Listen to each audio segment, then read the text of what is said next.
Olá, gente. Boa noite. Apareci por aqui. Como é que vocês estão? Eu tô nervosa, viu? De estar aqui, esse negócio tecnológico, de ficar falando assim, olhando pra um celular, é muita novidade pra mim. Vão intercedendo aí por mim, tá certo? Vamos orar pra falarmos com Deus e falarmos da palavra de Deus. Amém? Senhor, meu Deus, meu Pai, muito obrigada por mais um dia. Obrigada, Senhor, por mais uma live que Tu preparaste para nós. Senhor, obrigada por esta oportunidade de falar sobre Ti. E obrigada, Senhor, pela vida de cada um que está aqui para ouvir. Senhor, obrigada porque cada um de nós, a gente separou este tempo para estarmos em comunhão e aprendendo de Ti. Senhor, neste momento, fala aos nossos corações, que o Teu Espírito Santo ministre em cada um o que a gente precisa aprender, o que a gente precisa mudar, ser transformado, para que em tudo, Senhor, a gente cresça em Ti, que a gente cresça em relacionamento contigo, para que a gente se aproxime mais de Ti, Senhor, e que tudo em nossa vida seja sempre para glorificar o Teu nome. Eis-me aqui, usa-me, Senhor, me dá sabedoria, me dá graça, e seja feita a Tua vontade. Em nome de Jesus. Amém. Amém? Hoje a gente vai falar sobre gratidão. O versículo tema está no trecho dos 10 leprosos, que está em Lucas, capítulo 17, versículos 11 ao 19. Eu vou ler com vocês. Diz assim: De caminho para Jerusalém, passava Jesus pelo meio de Samaria e da Galileia. Ao entrar numa aldeia, saíram-lhe ao encontro 10 leprosos, que ficaram de longe e lhe gritaram, dizendo: Jesus, mestre, compadece-te de nós. Ao vê-los, disse-lhe Jesus: Ide e mostrai-vos aos sacerdotes. Aconteceu que, indo eles, foram purificados.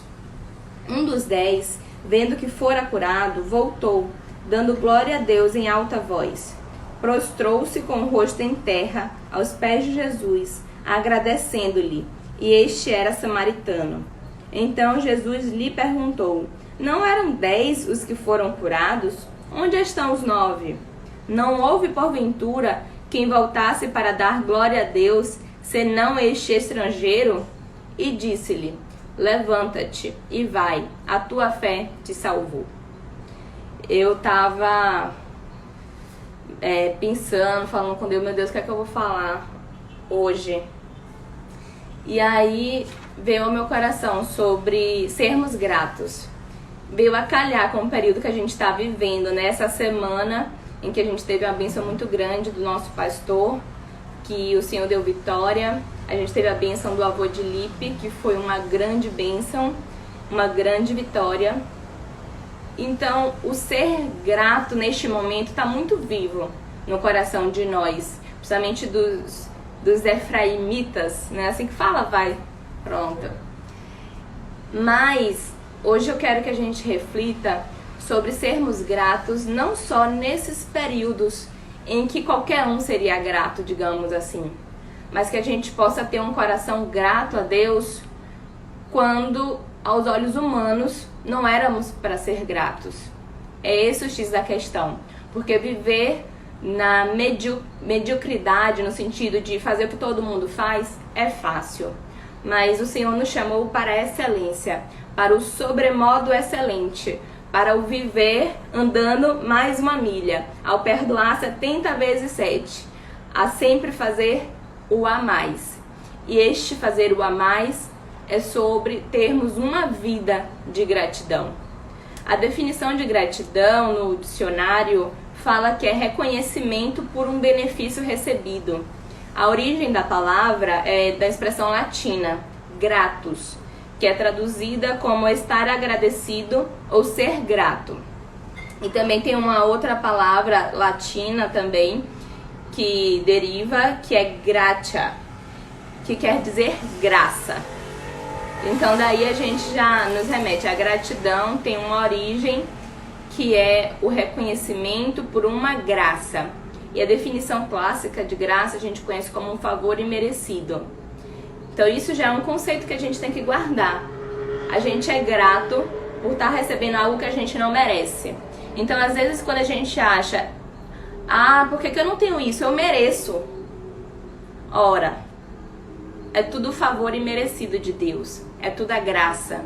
Então as mínimas coisas que a gente tem não é por merecimento, é pela graça. É pelo favor imerecido de Deus. E o reconhecimento é uma palavra engraçada. Porque assim, reconhecer algo é você tomar consciência do que aquilo é. Mas não é dizer se aquilo é ou não é. Vou dar um exemplo para ficar claro para vocês. Esdras é meu irmão. Vamos pensar que eu tô andando na rua, ele tá do outro lado da rua. Tá muito longe, tá com uma roupa diferente, tá com óculos, tá com alguma coisa assim que tá meio disfarçado. E aí eu olhando de longe, eu com minha miopia, aí eu olho e falo, quem é aquele ali? Aí falam, é Esdras. Eu posso olhar desconfiado e falar, eu não tô reconhecendo. E aí Esdras vai chegando mais perto de mim, e aí quando ele vai chegando mais perto de mim, eu olho e falo, aquele é meu irmão, ele é Esdras. Mas sempre foi Esdras. O que aconteceu foi que eu o reconheci. Quando ele estava longe, eu não estava enxergando. E aí eu não tinha reconhecido. Eu vou num cartório, faço uma assinatura num documento. E aí a gente vai reconhecer firma. O que é isso? O cartório vai dizer que aquela assinatura que eu assinei no documento é realmente da pessoa Késia Mendonça da Silva. Eu sei que aquela assinatura é minha, que fui eu quem assinei, que eu sou Késia. Mas o cartório está ali para reconhecer. Ou seja, o que eu quero chamar a atenção sobre essa palavra do reconhecimento. Reconhecer não muda se é ou se não é. Reconhecer para nós, para quem reconhece, é que traz aquilo ali como um fato verdadeiro. Sim, quer dizer, o que é que você está querendo dizer com isso?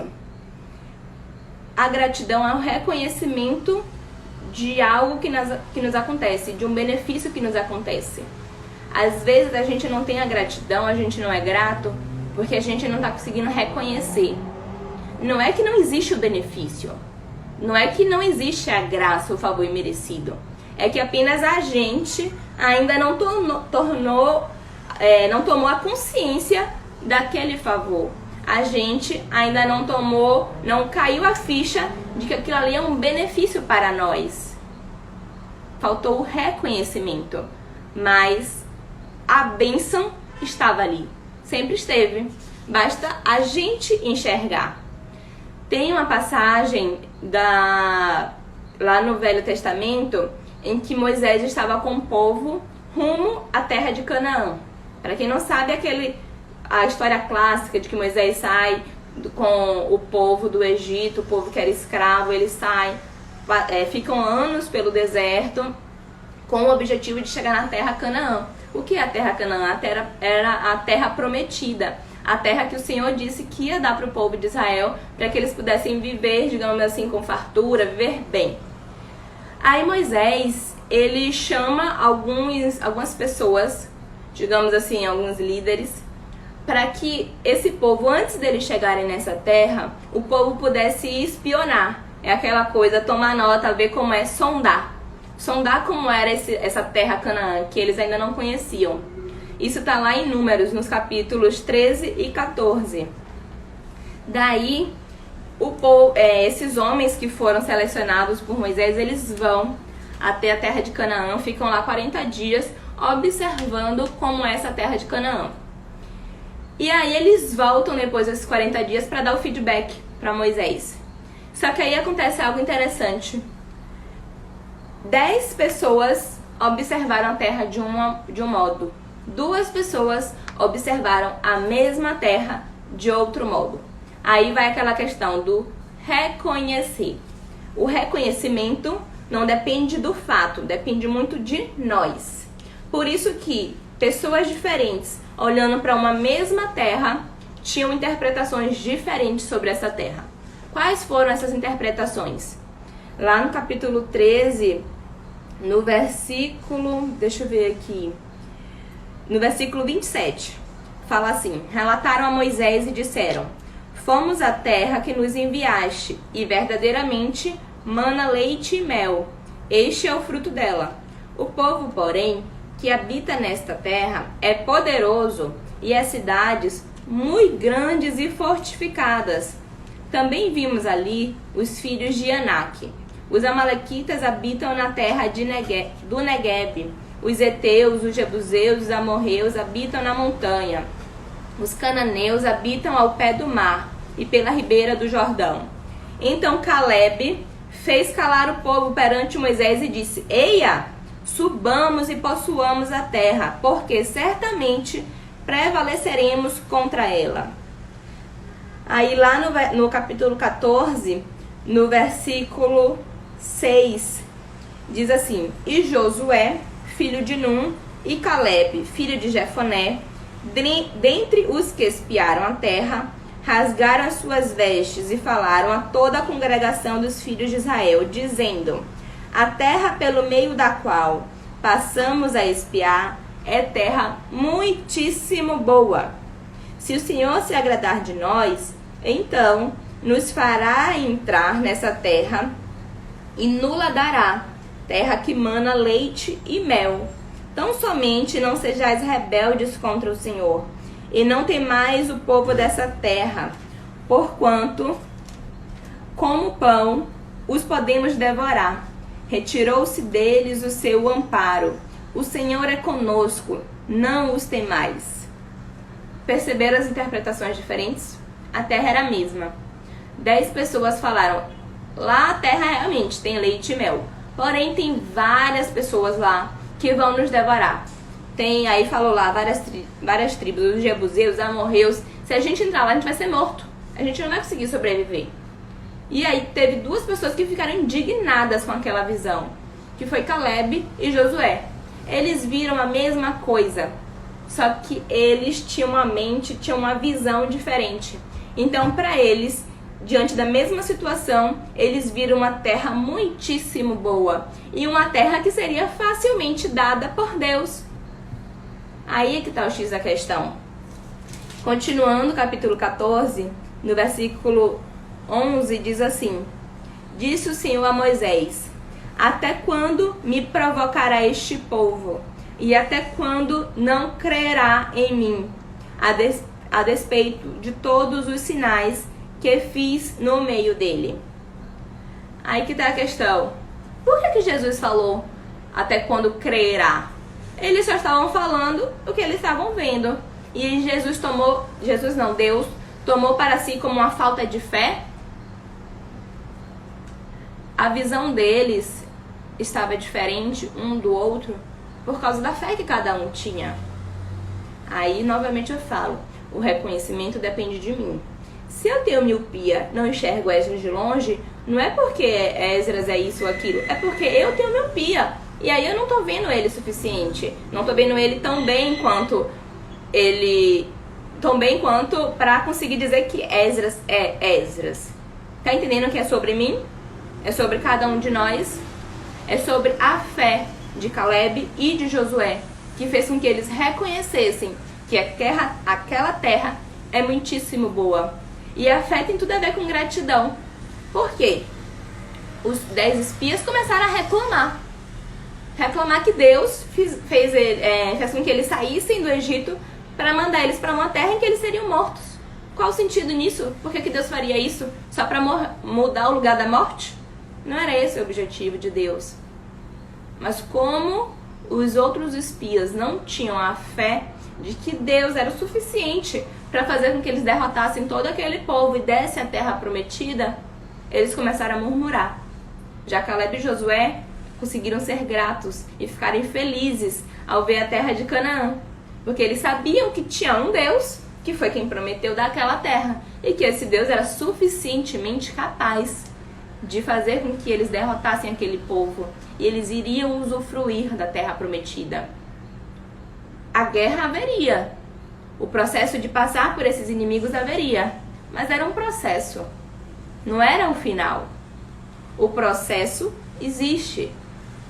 Mas a nossa fé vai fazer com que a gente viva esse processo de uma maneira ou de outra.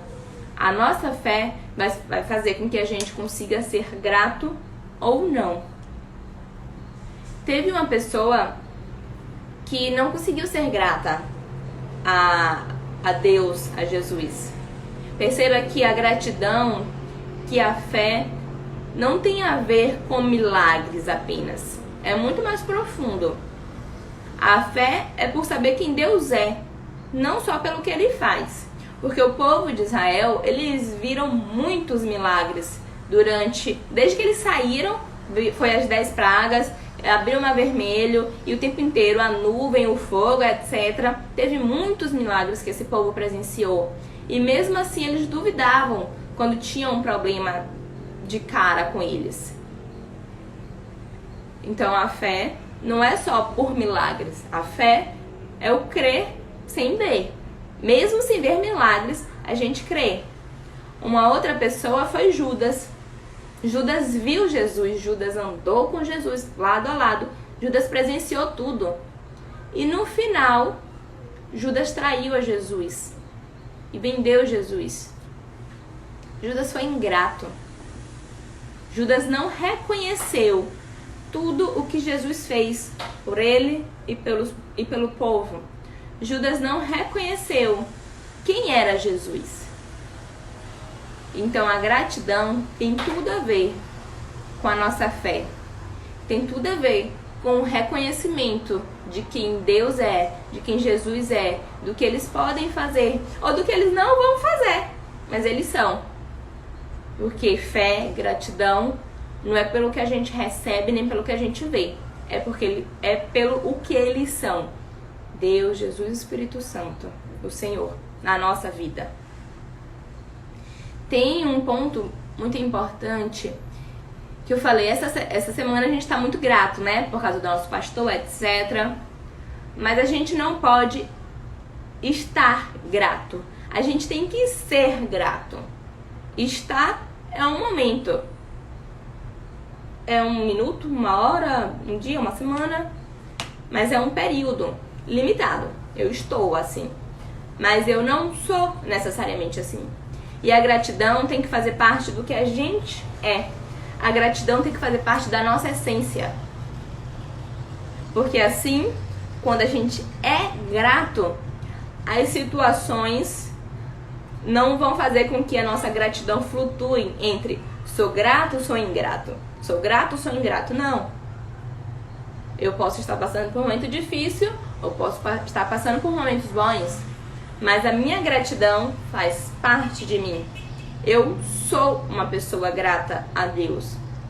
Os momentos bons, os grandes milagres, as grandes bênçãos vão ser celebradas e pode ser que nesse momento eu esteja mais grata ainda. Mas em nenhum momento eu deixarei de ser grata e reconhecer os benefícios que o Senhor faz na minha vida. Salmos 136, versículo 1, fala: rendei graças ao Senhor, porque Ele é bom, porque a sua misericórdia dura para sempre. Ou seja, vamos dar graças a Deus, agradecer a Deus, porque Ele é. Não é vamos dar graças a Deus porque Ele fez. Ele faz. Ele faz muitas coisas. Mas o motivo pela nossa gratidão é pelo que Deus é. E o que Ele já fez e que é a base de tudo que Ele nos amou primeiro. Então isso é um motivo de sobra para ter gratidão pelo resto da nossa vida. Todas as demais bênçãos que virão, que vão vir, eu não estou dizendo que a gente não vai ser abençoado, que Deus não quer abençoar, não é isso.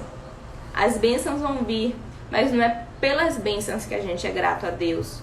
A gente é grato a Deus porque Ele nos amou, porque Ele é Deus, porque Ele é Senhor, porque Ele nos escolheu, porque Ele nos adotou. É esse o motivo da nossa gratidão e da nossa fé. E as bênçãos só vão complementar e nos deixar mais felizes ainda, por que não? Para a gente ter esse pensamento, para a gente ter esse coração de ser grato, a gente tem que ter a mudança da mente, a mudança da visão, como Josué e Caleb. Eles conseguiram ver diferente porque eles tinham um entendimento diferente, eles tinham uma visão diferente. Então é como se a gente precisasse colocar o óculos da gratidão na nossa vida e olhar para cada situação do nosso dia com o óculos da gratidão. O Matheus Moraes, ele já contou sobre um testemunho que ele perdeu o ônibus, e aí esse ônibus depois terminou acontecendo alguma coisa, não sei se o ônibus foi assaltado, eu acho que foi isso, se não me falha a memória. Mas pensa assim, que pode acontecer, você perdeu um ônibus, aí você pode murmurar, pô, perdi um ônibus, vou chegar atrasada no trabalho, etc. Ou você pode falar, obrigada, Senhor, tu sabes de todas as coisas, minha vida tá na sua mão, e amém. E aí, vai que aquilo ali é um livramento de Deus. A gente tem que colocar o óculos da gratidão. E até nas coisas ruins, a gente conseguir dar graças a Deus. Em Colossenses, capítulo 1, versículos 9 ao 12, fala assim, Colossenses 1, a partir do 9. Por esta razão, também nós, desde o dia em que o ouvimos, não cessamos de orar por vós e de pedir que transbordeis de pleno conhecimento da sua vontade, em toda a sabedoria e entendimento espiritual, a fim de viverdes de modo digno do Senhor, para o seu inteiro agrado, frutificando em toda boa obra e crescendo no pleno conhecimento de Deus, sendo fortalecidos com todo o poder, segundo a força da sua glória, em toda a perseverança e longanimidade, com alegria, dando graças ao Pai, que vos fez idôneos à parte que vos cabe da herança dos santos na luz. Eu vou destrinchar com calma, porque essa linguagem aqui, às vezes vocês não dá para entender quando vai lendo assim, né? O que ele está falando aqui? Paulo estava falando com o povo de Colossenses, que ele orava para que o povo de Colossenses tivesse pleno conhecimento da vontade de Deus. Para que o povo de Colossenses tivesse a sabedoria de Deus e o entendimento espiritual. Então a oração de Paulo era pelo conhecimento da vontade de Deus, pela sabedoria e pelo entendimento espiritual. Ou seja, mudança de mente, mudança de perspectiva. E quando acontecia isso, pleno conhecimento da vontade de Deus, sabedoria e entendimento espiritual, eles poderiam viver de modo digno perante o Senhor. E esse modo digno seria viver de um modo que agrade ao Senhor, um modo que frutifica em toda a obra que eles fazem. Seria um modo de viver em que eles seriam fortalecidos no poder de Deus. Um modo de viver em que eles em todo o tempo, com alegria, estariam dando graças ao Pai, porque fez eles participarem da herança do viver do reino, do viver na luz de Deus. Ou seja, essa oração de Paulo aqui, ele estava falando, ó, se vocês conseguirem ter a mudança do entendimento, ter a mudança da visão, vocês vão conseguir viver de maneira diferente. E essa vida de maneira diferente é uma vida que agrada ao Senhor, que frutifica, que usufrui do poder de Deus e que com alegria vocês vão dar graça ao Pai, porque vocês podem compartilhar com Ele da luz, vocês podem compartilhar com Ele da salvação, da vida eterna. Tudo isso advém de uma mudança de mente, uma mudança de perspectiva, o óculos da gratidão. Alguns estudos da neurociência diz que a gratidão libera hormônios que produzem o bem-estar. Então, assim, a gente vê muitas coisas na Bíblia que Deus fala como um mandamento, como um conselho, e que no final das contas a gente vai até para a ciência e prova que aquilo ali faz bem pra gente. Assim é sobre sermos gratos. A gente exercitar a gratidão, a gente ter um coração grato, faz com que a gente se sinta melhor. Então, assim, fora que Deus merece, digamos assim, nossa gratidão, isso é um bem para nós mesmos. A gente vai ficar mais feliz, a gente vai ficar mais regozijado, mais pleno, mais tranquilo, mais em paz, quando a gente é a todo momento, constantemente, diariamente, gratos. Gratos por tudo. Gratos pela vida e pelo que Deus faz por nós. Uma questão que vai nos ajudar a praticar esse exercício da gratidão é a gente não se comparar. Porque um dos grandes inimigos da gratidão, um dos grandes gatilhos para a ingratidão, vamos dizer assim, é a comparação com o próximo. Você pode estar feliz com o seu carro, mas se uma pessoa chega com um carro novo, maior, mais bonito, mais chique, você já vai começar a achar que o seu carro já não é tão bom assim. E assim sucessivamente para várias coisas na vida. A comparação é um gatilho para a ingratidão. Então, cuidado com isso. Faça uma sondagem. Se autoanalise. Isso é muito importante. Eu faço isso muito comigo.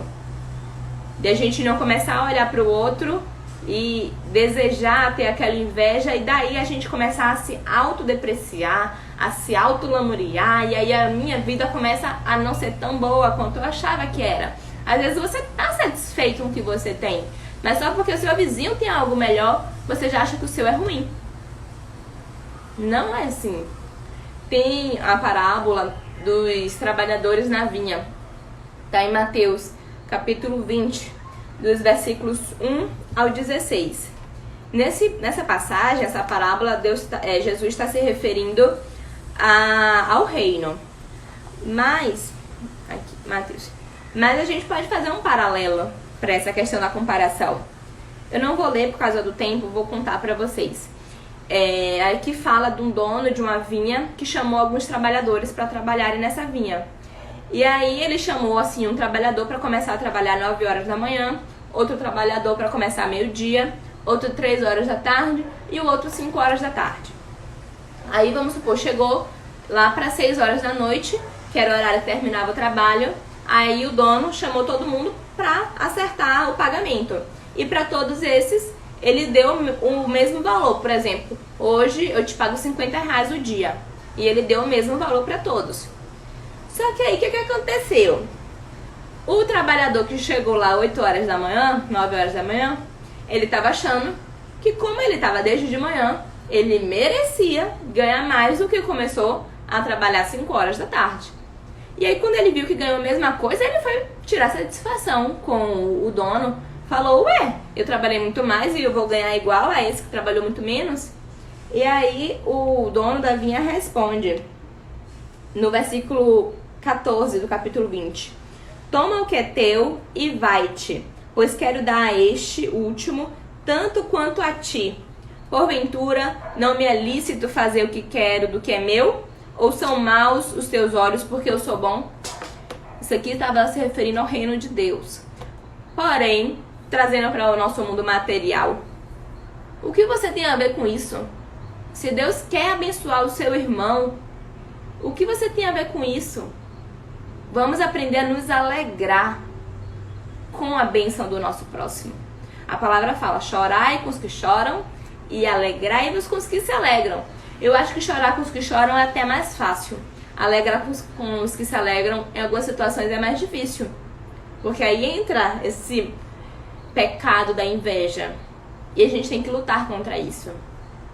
A gente tem que aprender a olhar a bênção do nosso irmão e comemorar a bênção dele como se fosse nossa. A orar pela vida do irmão para que ele seja abençoado como a gente gostaria de ser. Amém? Já estou finalizando.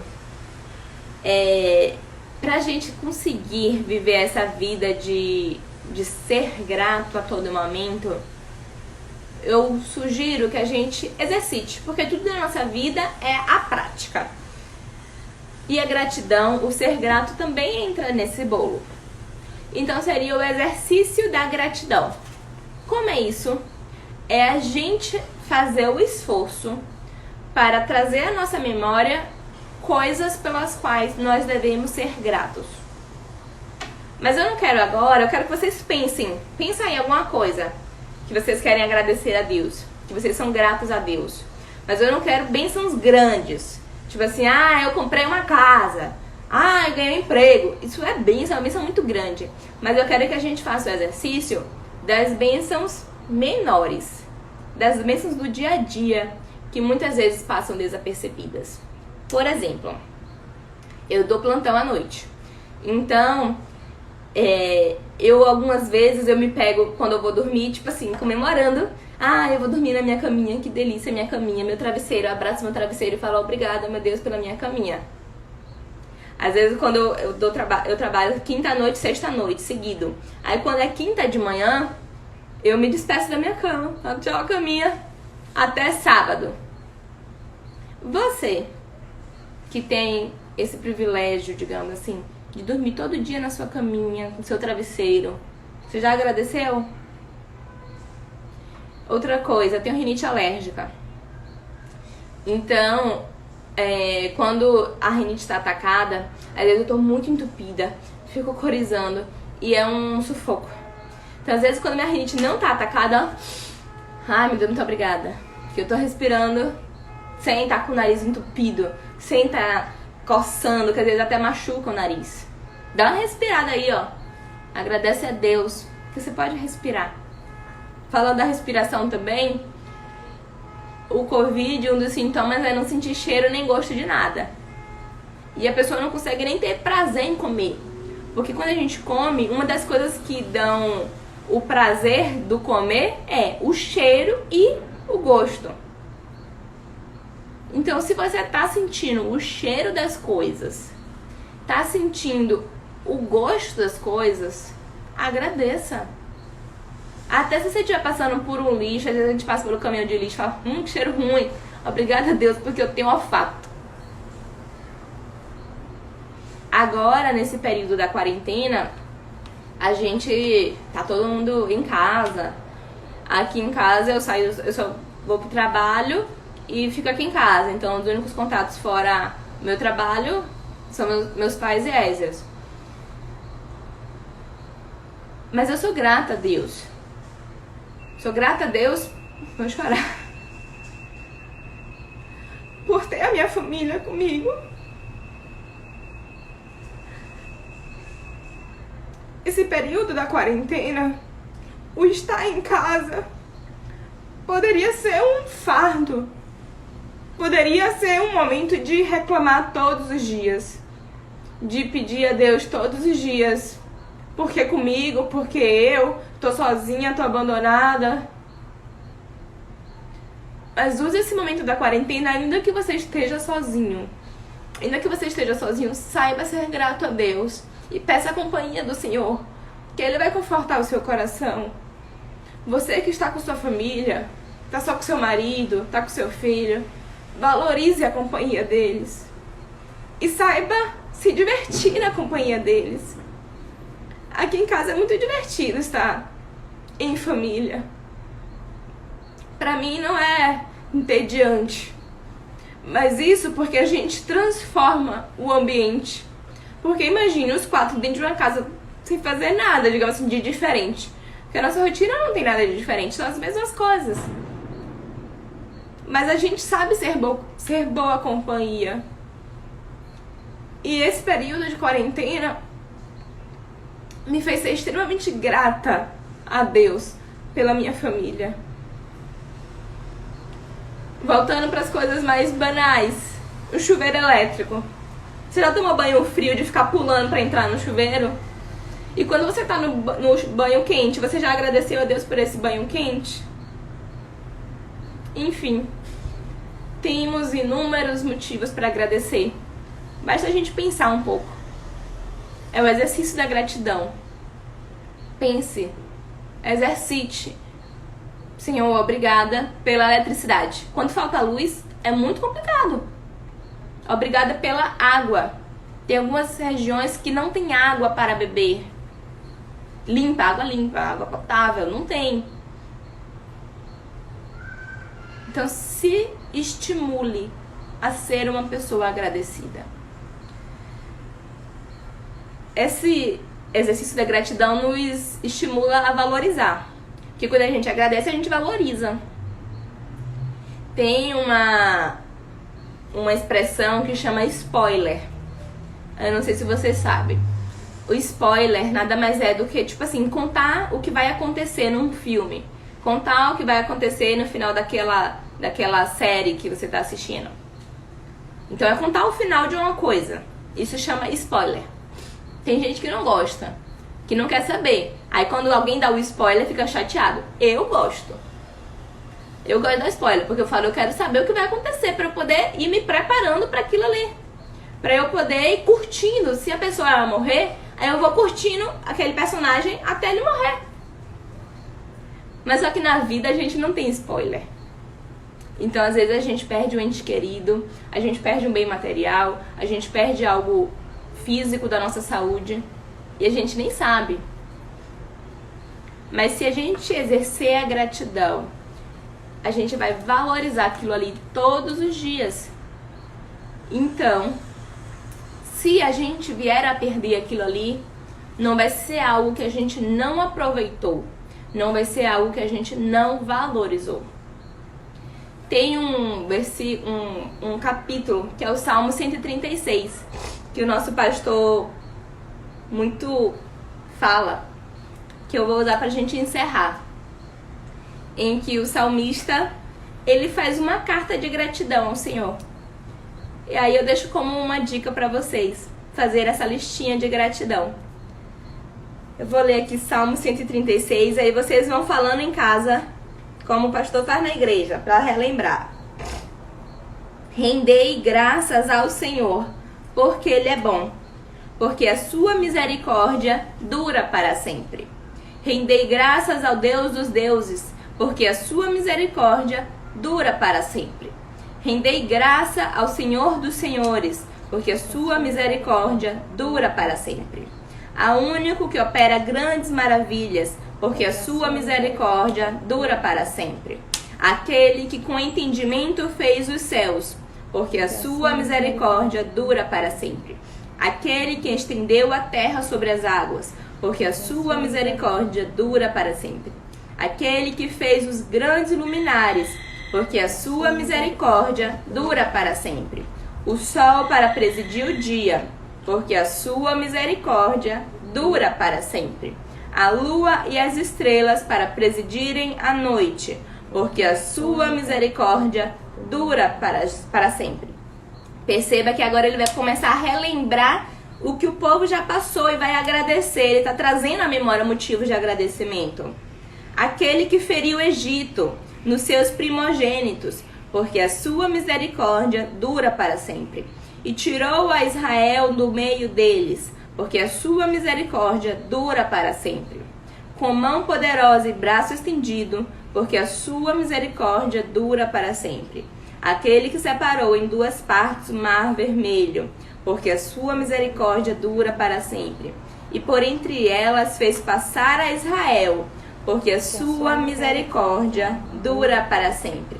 E assim ele vai contando a história do povo israelita enquanto passou pelas provas e o Senhor livrou. E aí no versículo 26, o último, ele fala: ó, tributai louvores ao Deus dos céus, porque a sua misericórdia dura para sempre. Último versículo, 1 Tessalonicenses, capítulo 5, dos versículos 16 ao 18, fala: regozijai-vos sempre, orai sem cessar, em tudo dai graças, porque esta é a vontade de Deus em Cristo Jesus para convosco. Então essas três coisas: alegrem-se sempre, orem sem cessar e deem graças a Deus por tudo, porque esta é a vontade do Senhor para a vida de vocês. Amém. Amém? A irmã Raquel pediu oração pela vida espiritual dela. Vamos orar. E eu vou chamar meu pai, eu vou pegar essa ideia de minha mãe. Eu vou chamar meu pai para vir orar comigo. Ele vai orar pela vida de Raquel. Em seguida, orar pra gente encerrar e dar a nossa bênção. Oremos. Falemos com nosso Pai. Deus querido, te rendemos graças, Pai, por tuas misericórdias, pelo teu amor, teu cuidado dia a dia de cada um de nós.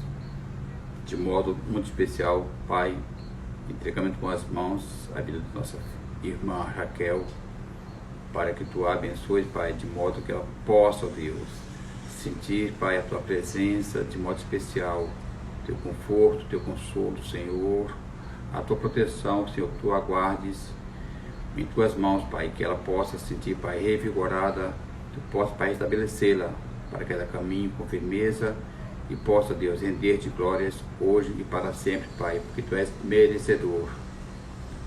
Te agradecemos também, Pai, por esse momento tão especial, por esse momento, Pai, em que tua palavra nos falou, e que nós possamos, Pai, sempre ter nossas vidas a ti, Pai, agradecidos por tudo, por cada momento, por todas as coisas, Pai. Te agradecemos. E também, Pai, te pedimos que tua bênção seja conosco, Pai, que o Senhor nos guarde, que faça, Pai, resplandecer o seu rosto sobre nós. Tu tem misericórdia, Pai, de cada um de nós. Que o Senhor, Pai, levante sobre o teu rosto sobre nós e que tu nos dê a paz. Assim pedimos, Pai, em nome de Jesus.